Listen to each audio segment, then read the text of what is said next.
안병용 의정부시장이 불출마하면서 무주공산이 된 의정부시장 선거에 예비후보 등록이 속속 이뤄지고 있는 가운데 여야 후보 간 적합도 조사 결과 치열한 접전이 펼쳐지고 있는 것으로 나타났습니다. 경기도의 코로나19 신규 확진자가 87,705명 발생하면서 10만 명을 넘어선 전날보다 19,000여 명 줄어들며 확산세가 주춤하는 모양새입니다. 최대 3조 원의 사업비가 투입되는 포천 클라우드 데이터 센터 건립이 속도를 내고 있습니다. 사업이 완료되면 첨단 산업 활성화로 지역 경제에 큰 도움이 될 전망입니다. 경기도의회가 특수학급 설치 조례 제정을 추진합니다. 그동안 엄격한 설치 기준으로 특수학급 설치가 어려웠던 일반 학교에도 앞으로는 특수학급 설치가 쉬워질 것으로 보입니다.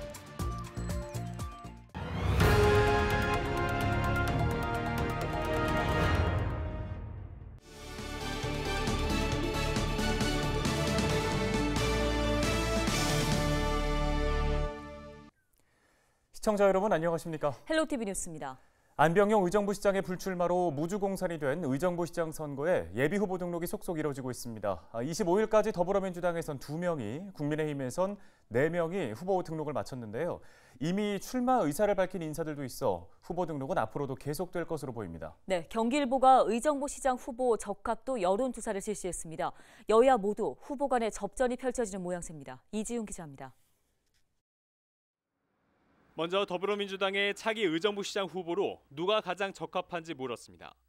김원기 경기도의원이 9.5%를 얻어 가장 높은 적합도를 기록했습니다. 이어 권재영 전 도의원이 7.9%, 장수봉 전 의정부시의회 부의장이 7.3%, 안지찬 의정부시의원이 7.1%, 김정겸 의정부시의원이 6.6%를 기록했습니다. 1위에서 5위 후보 모두 5차 범위 내에서 접전을 벌이는 것으로 조사됐습니다. 다음은 국민의힘 의정부시장 후보 적합도입니다. 김동근 전 경기도 행정 2부지사가 15.8%로 가장 높은 적합도를 기록했습니다.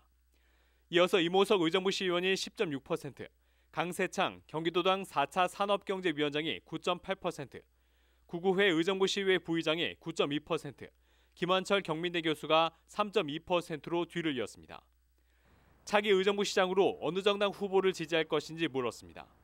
조사 결과 민주당은 40.4%의 지지도를 얻었고 국민의힘은 34.7%를 기록해 두 당의 지지도 차이는 5.7%포인트로 나타났습니다. 국민의당은 11.8%를 기록했습니다. 연령별로 보면 민주당은 18세에서 29세와 40, 50대에서 국민의힘보다 높은 지지를 받았고 국민의힘은 30대와 60대에서 민주당보다 높은 지지를 받았습니다.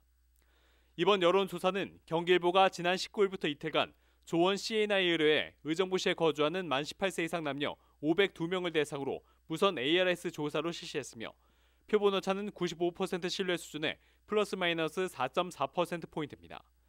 여론조사 전체 질문 내용 등은 중앙선거여론조사심의위원회 홈페이지를 참고하면 됩니다. 헬로티비 뉴스 이지훈입니다. 강세창 국민의힘 의정부 갑 전 당협위원장이 의정부시장 출마를 선언했습니다. 강 전 위원장은 시민과 소통하는 열린 시정을 바탕으로 의정부시를 제4차 산업에 기반한 스마트 복지, 문화도시로 만들겠다고 밝혔습니다. 강 전 위원장은 또 교육과 문화 분야에 대한 집중 지원을 통해 의정부시의 미래 정체성을 구축하고 국제적 위상도 높이겠다고 말했습니다. 강 전 위원장은 의정부 갑 국회의원 선거에 2번 출마했으며 국민의힘 경기도당에서 4차 산업경제위원장을 맡고 있습니다. 지방선거가 2달여 앞으로 다가오면서 대선 후보를 배출한 경기도지사 선거에 대한 관심도 높아지고 있습니다. 이 때문에 여야 모두 유명 정치인이 대거 몰리면서 벌써부터 선거 열기가 뜨거워지고 있는데요. 네, 현재 거론되고 있는 더불어민주당과 국민의힘 후보들 가운데 누가 경기도지사로 가장 적합한지를 묻는 여론조사가 실시됐습니다. 인터넷 매체 뉴스웍스의 여론조사 결과 김호 기자가 전해드립니다. 먼저 더불어민주당의 차기 경기도지사 후보로 누가 가장 적합한지 물었습니다. 안민석 국회의원이 19.9%로 5차 범위 내에서 가장 높은 적합도를 얻었습니다. 염태영 전 수원시장이 15.5%, 김태년 국회의원 5.8%, 조정식 국회의원이 4.5%로 조사됐습니다. 기타 다른 후보를 지지한다는 응답은 13.1%, 지지 후보가 없다는 대답은 32.1%로 부동층이 높게 나왔습니다. 오차 범위 내에서 가장 높은 적합도를 보인 안민석 의원은 남성으로부터 22.7%, 여성 17.2%의 지지를 받았으며 연령별로는 26.8%를 기록한 50대에서 가장 높은 지지를, 14.2%를 기록한 40대에서 가장 낮은 지지를 받았습니다. 다음은 국민의힘 후보로는 누가 가장 적합한지 물어봤습니다. 김영환 전 과학기술부 장관이 10.4%로 오차 범위 내에서 가장 높은 적합도를 얻었습니다. 임태희 전 대통령실 실장이 8.7%, 심재철 전 국회 부의장이 7.9%, 정병국 전 국회의원이 5.1%, 함진규 전 국회의원이 1.6%의 적합도를 기록했습니다. 기타 다른 후보를 지지한다는 응답은 15.2%, 지지 후보가 없다는 37.1%로 역시 부동층이 높게 나왔습니다. 오차 범위 내에서 가장 높은 적합도를 보인 김영환 전 과학기술부 장관은 남성으로부터 9.5%, 여성으로부터는 11.3%의 지지를 받았으며 연령별로는 12.9%를 기록한 60대 이상에서 가장 높은 지지를, 8.3%를 기록한 20대에서 가장 낮은 지지를 받았습니다. 차기 경기도지사의 가장 중요한 선택 기준은 무엇인지 물어봤습니다. 정책 및 공약이 38.9%로 가장 높게 나왔고 지지 정당이 31.7%, 인물 26.1%로 조사됐으며 잘 모르겠다는 3.3%로 나왔습니다. 정당별 선택 기준은 더불어민주당 지지자들은 정책 및 공약을, 국민의힘 지지자들은 지지 정당을 가장 높은 선택 기준으로 꼽았습니다. 지지하는 정당으로는 국민의힘 42.3%, 더불어민주당 42%로 비슷하게 나와 대선 결과와는 다른 지지율을 보였습니다. 정의당은 3%, 국민의당 1.2%, 기타 정당 2.5%로 나왔습니다. 양당 모두 오차 범위 내에서 후보들의 치열한 각축이 벌어지고 있는 가운데 더불어민주당은 김동연 새로운 물결 대표가, 국민의힘은 유승민 전 의원이 후보로 거론되고 있어 후보 선출 과정은 더욱 뜨거워질 전망입니다. 이번 여론조사는 뉴스웍스가 지난 14일부터 사흘간 국민 리서치 그룹의 의뢰에 실시했으며 여론조사 전체 질문 내용 등은 중앙선거 여론조사 심의위원회 홈페이지를 참고하면 됩니다. 헬로티비 뉴스 김호입니다. 경기도의 코로나19 신규 확진자가 87,705명 발생해 10만 명을 넘어선 전날보다 19,000여 명 줄어들며 확산세가 주춤하는 모양새입니다. 시군별로는 수원시가 7,006명으로 가장 많은 가운데 의정부 2,988명, 양주 1,268명, 포천 992명, 동두천 493명, 연천 307명 등입니다. 누적 확진자는 312만 770명으로 경기도 전체 인구의 22%를 차지했습니다. 재택치료자는 48만 3천여 명으로 전날보다 만여 명이 늘었으며 중증 환자 병상 가동률은 61.9%로 전날보다 0.6%포인트 낮아졌습니다. 최대 3조 원의 사업비가 투입되는 포천 클라우드 데이터 센터 건립이 속도를 내고 있습니다. 포천시는 주식회사 BRG 글로벌과 클라우드 데이터 센터 설치를 위한 양해각서를 체결했습니다. 포천시 신북면에 조성되는 데이터 센터는 75만 제곱미터 부지에 2조 5천억 원에서 최대 3조 원의 사업비가 투입되면서 지하 2층, 지상 4층, 연면적 20만 제곱미터 규모로 건립됩니다. 양해각서 체결로 포천시는 데이터 센터 건립과 가동을 위한 행정적인 지원에 나서며 BRG 글로벌은 사업의 성공적 추진과 지역 상생 협력 방안을 마련하게 됩니다.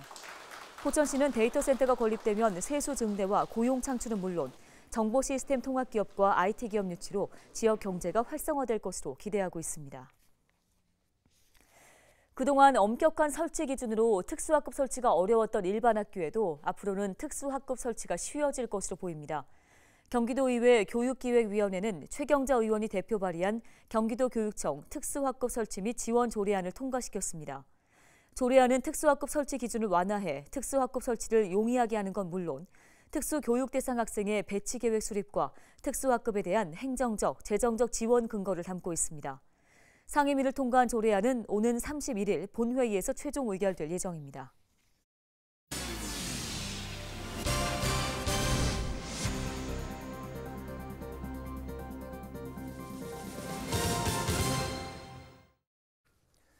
다음 소식입니다. 대학생들 미리 사회생활을 경험해 볼 수 있는 인턴 기회에 요즘 목말라 있죠. 자, 그 가운데 공무원 업무를 체험해 볼 기회는 매회 높은 경쟁률을 보여 공무원 일자리 선호 현상을 방증하기도 하는데요. 이 시정 체험, 실제로 어떤 일을 하고 또 어떤 사회 경험이 되고 있을지 궁금합니다. 네, 오늘은 포천시청 홍보 담당관에서 일한 차이과대학교 권수민 학생을 전화 연결해서 관련 이야기 나눠보겠습니다. 안녕하십니까? 안녕하세요. 네, 반갑습니다. 자, 먼저 시정과 공무원 사회를 경험하고 싶다는 생각을 어떻게 하게 된 건가요? 저는 포천 시민의 한 사람으로서, 그리고 청년으로서 전반적인 시정에 대한 관심과 깨어있는 시민의식이 진정한 도시 발전의 디딤돌이 될 수 있으리라 생각했습니다. 또한 이번 체험을 통해 공무원의 눈에서 그리고 시민의 눈에서 공정하게 행정을 바라볼 수 있는 값진 기회가 될 것 같아 활동하게 되었습니다.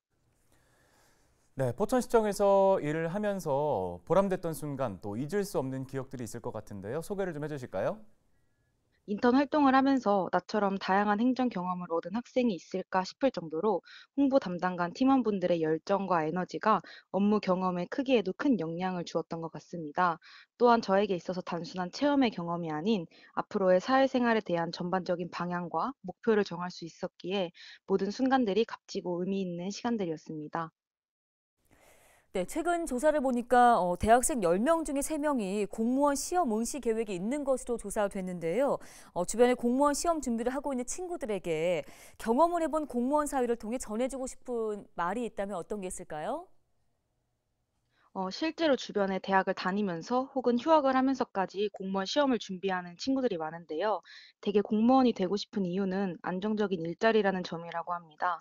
저는 한 달 동안 함께한 부서 팀원분들의 열정과 노력을 보면서 단순히 안정적인 일자리라는 점이 중요한 것이 아니라 시정과 시민의 연결고리로서 시민의 목소리와 눈이 되어주는 마음가짐과 자세를 갖추는 게 가장 첫 번째가 되어야 한다고 말해주고 싶습니다.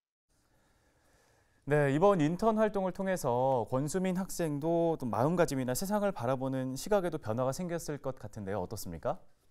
네, 하루 인턴 활동 중에 1일 명예시장을 임명받아 박윤국 시장님과 함께 일정을 소화한 적이 있었습니다. 저는 이러한 시간들을 통해서 시장님의 자리에서 모든 행정 공무원의 자리에서 다양한 목소리를 듣고 이를 정책에 반영하고자 최선을 다하는 모습을 느낄 수 있었습니다. 나아가 시정 운영의 주체가 시민이 되고 행동하는 시민 의식이야말로 진정한 도시 발전의 디딤돌이 될 것임을 배웠습니다. 끝으로 포천 시민의 한 사람으로서 시민들의 이야기를 듣고 함께 고민해 주시는 모든 포천시청 공무원분들에게 감사한 마음과 존경심을 갖고 살아갈 것 같습니다. 네, 알겠습니다. 오늘 소중한 경험 공유해 주셔서 감사합니다. 지금까지 차의과대학교 권수민 학생이었습니다.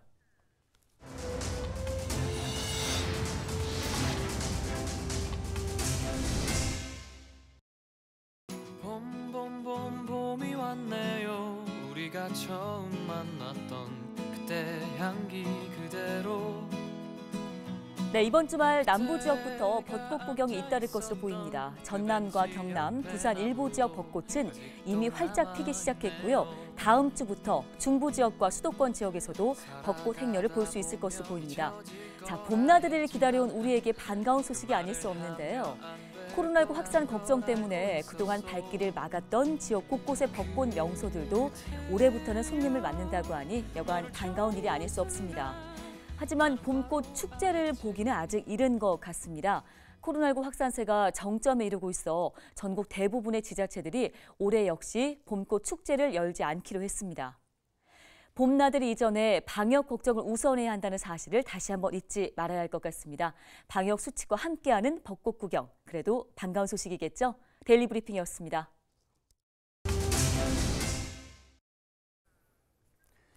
경기 북부경찰청은 제20대 대통령 선거 관련 사건 56건을 접수해 38건을 수사 중이라고 밝혔습니다. 이에 대해 김남현 경기 북부경찰청장은 선거 사범 중에는 벽보 등을 훼손한 혐의가 가장 많고 나머지는 허위 사실 공표 등이라며 11명은 이미 검찰에 송치됐다고 밝혔습니다.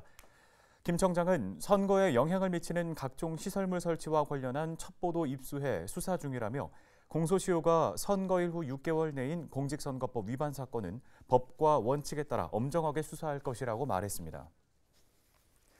오늘 저희가 준비한 소식은 여기까지입니다. 네, 시청해주신 여러분 고맙습니다.